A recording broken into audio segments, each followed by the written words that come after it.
अशा सुविधांची निर्मिती करण्यात आली आहे। अमृत भारत स्थानक योजनेअंतर्गत राज्यातल्या बारामती आणि नांदुरा या दोन पुनर्विकसित रेल्वे स्थानकांचं लोकार्पण आज पंतप्रधान मोदी यांच्या हस्ते दूरदृश्य प्रणालीद्वारे झालं। यावेळी बारामती रेल्वे स्थानकात आयोजित कार्यक्रमात उपमुख्यमंत्री सुनेत्रा पवार उपस्थित होत्या। बारामती रेल्वे स्थानकाचा पुनर्विकास हा केवळ स्थानकाचा कायापालट नाही, तर बारामतीसह संपूर्ण पश्चिम महाराष्ट्राच्या आर्थिक, औद्योगिक, शैक्षणिक आणि कृषी विकासाला नवी गती देणारा टप्पा आहे, असं त्या म्हणाल्या।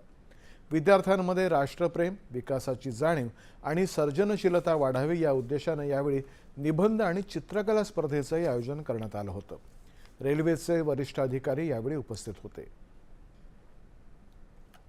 दिव्यांगजन फैसिलिटीज़ का है, अत्याधुनिक आपका पोस्ट एरिया है, वेटिंग लॉन्ज है, अच्छे आधुनिक टॉयलेट्स हैं और पानी पीने की समस्या कहीं किसी को महसूस नहीं होगी। अच्छी सीटें हैं और अत्याधुनिक सुविधाओं से अब हमारा ये बारामती स्टेशन युक्त है और इसको हम और आगे विकास कर रहे हैं कि इसमें फ्यूचर में जो है बारामती स्टेशन को इसी तरह हम मेंटेन रखें।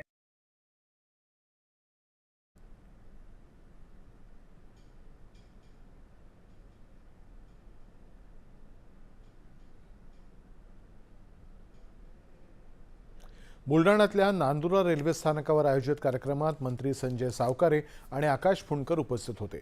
गेल्या 12 वर्षांमध्ये पंतप्रधानांच्या नेतृत्वाखाली भारतीय रेल्वेनं रेल्वे सेवेचं रूपडं पालटलंय, असं सावकारे यावेळी म्हणाले।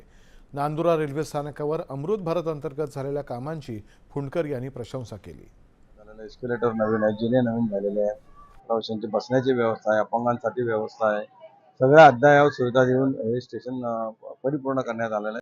पहिले तर वाटलंच नाही आहे नांदुऱ्यासारखं स्टेशन आहे, एकदम बदल झालेला आहे। एंट्रीवर जसं पार्किंग आहे, ते पार्किंगमध्ये छान व्यवस्था झालेली आहे गाड्यांची आधीपासूनच आता, आणि प्लॅटफॉर्म पण एकदम स्वच्छ आहे, चांगला आहे। वेटिंग रूम जी खूप हे राहायची खराब असते एकदम क्लीन आहे, आणि हे रूळ वगैरे हाही खूप क्लीन झालेला आहे। असं वाटत नाही आपण नांदुरामध्ये आहे। मुंबई अहमदाबाद